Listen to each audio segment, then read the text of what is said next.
नमस्कार दोस्तों, मैं हूं सुधांशु शेखर और आप देख रहे हैं युवा शक्ति न्यूज। हर खबर पैनी नजर। दोस्तों, एक से बढ़कर एक शख्सियतों से आपको हमेशा ही रूबरू कराया है, लेकिन आज हमारे साथ आध्यात्मिक जगत के ऐसे विभूति हैं जो वाकई किसी परिचय के मुहताज नहीं है। गिरीशानंद जी महाराज, जिनके बताए मार्ग पर चलकर न जाने कितने लोगों के जीवन के तिमिर तिरोहित हो गए और इनके बताए मार्ग पर चलकर लोगों ने ललाम लक्ष्य को पा लिया। आज हम सबका सौभाग्य है कि हमारे बीच गिरीशानंद महाराज जी हैं। उनसे कुछ सवाल लेते हैं। महाराज जी, सबसे पहले तो युवा शक्ति के इस खास कार्यक्रम में आपका बहुत बहुत स्वागत, वंदन, अभिनंदन। जय श्री राम। महाराज श्री, ये धर्म और अध्यात्म की बात जब अपन करते हैं तो इसमें क्या कोई अंतर है या क्या अंतर आप इसको समझाएंगे हमारे दर्शकों को? नारायण नारायण नारायण। धर्म का अर्थ होता है संविधान। जैसे भारतीय संविधान है उसके अनुसार हम लोगों को चलना होता है, तो नहीं चलेगा उसको दंड मिलता है। ऐसे धर्म शब्द का अर्थ होता है यतो अभ्युदय निश्रेय सिद्धि सधर्मा। अभ्युदय का अर्थ होता है भौतिक उन्नति, निश्रेयस का अर्थ होता है आत्मिक उन्नति, शांति, मोक्ष। तो धर्म का अर्थ होता है जो सबको धारण करे, सबका पोषण करे, उसका नाम है धर्म। जो भौतिक व्यवस्था को भी व्यवस्थित करे और मन की शांति के ओर भी हमको ले चले, उसका नाम होता है धर्म।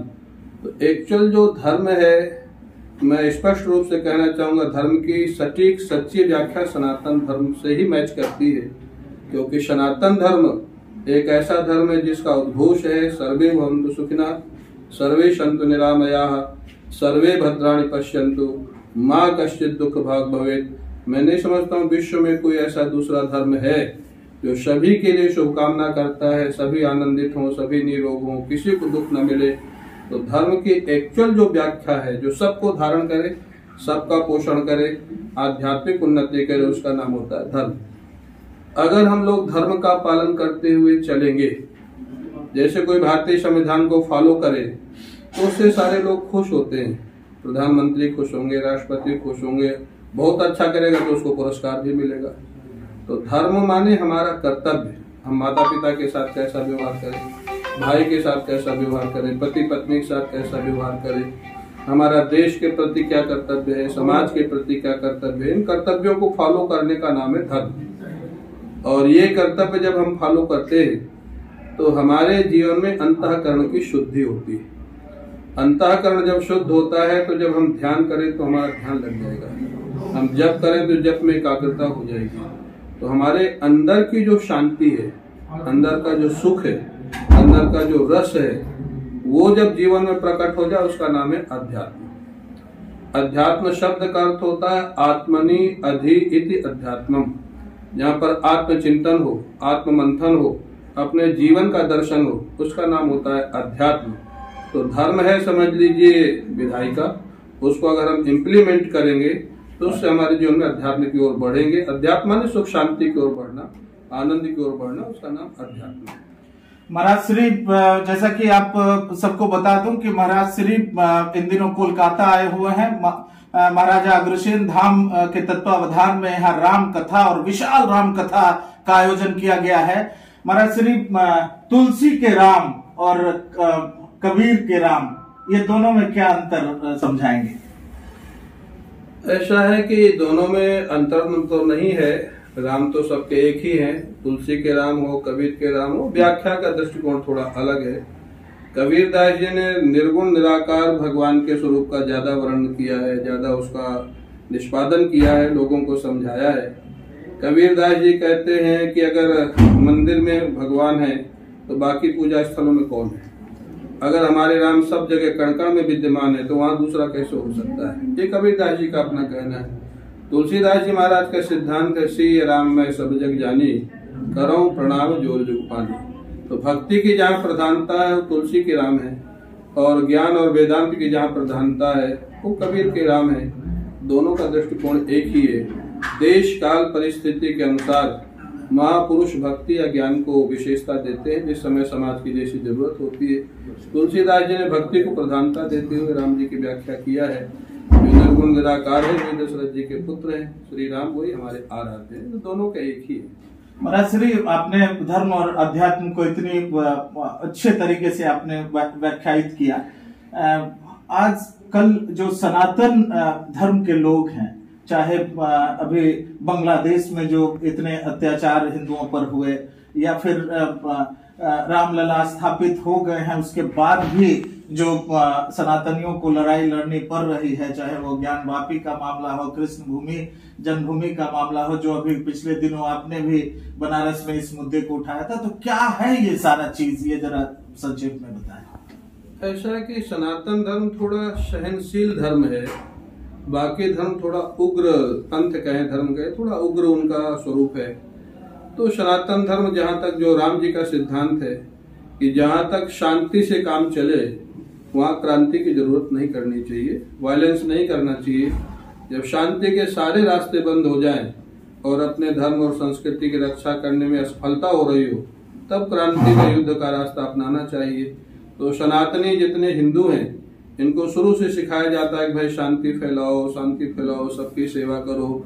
उसका ये दुष्परिणाम है कि आज हम लोग अहिंसा अहिंसा करते करते कायर हो गए हैं और हिंसा मत करो कहते कहते धर्म युद्ध को छोड़ दिया है। तो हम लोगों को समझना होगा कि अहिंसा और कायरता में फर्क क्या है और धर्म युद्ध और हिंसा में फर्क क्या है। क्योंकि हम लोग इस श्लोक का एक छोटा सा हिस्सा तो हमेशा बोलते हैं, अहिंसा परमो धर्मा, महाभारत का श्लोक है। उसी श्लोक का अगली पंक्ति है धर्म हिंसा तथैव च।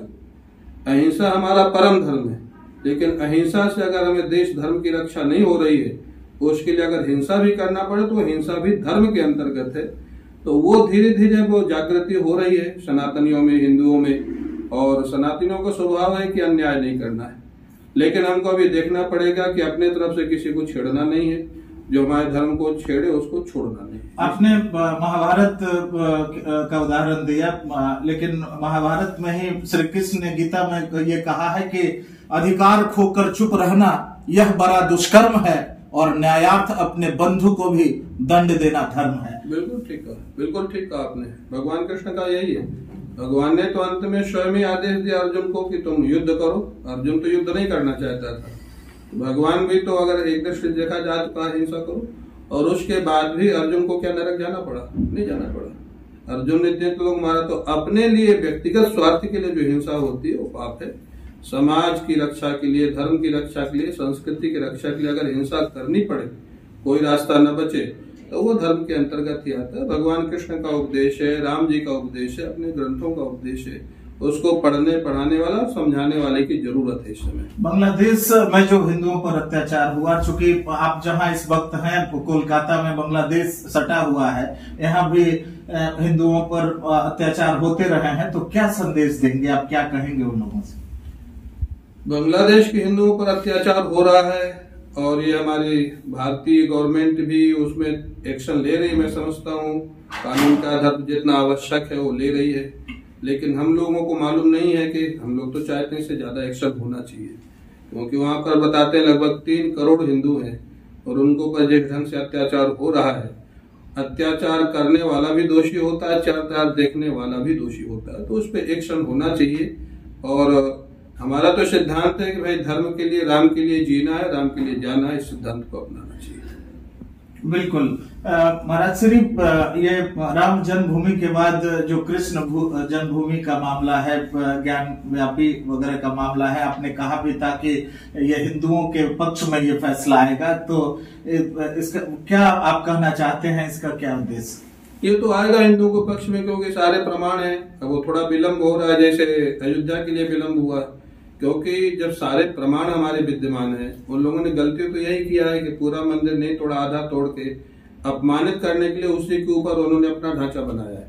तो जब सारे प्रमाण विद्यमान है तो लेके कहाँ जाएंगे? कोर्ट से निर्णय होगा, अपने पक्ष में ही होगा, वो तो बनेगा ही। हमारा है, हमारा रहेगा, हमेशा के लिए रहेगा।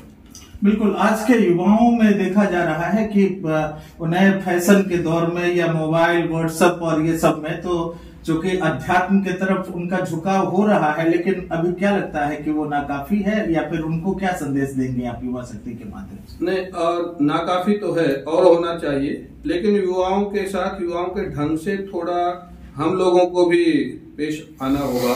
उनको एकदम से कहोगे कि आप कथा सुनो, एकदम से चोटी रखो, एकदम से नहीं। उनकी पहले बात सुनो, उनको कन्विंस करो। आज के युवा में एक गुण भी है, अगर वो कन्विंस हो जाएगा तो 100% फॉलो करेगा, कन्विंस नहीं होगा तो सीधे मना कर देगा।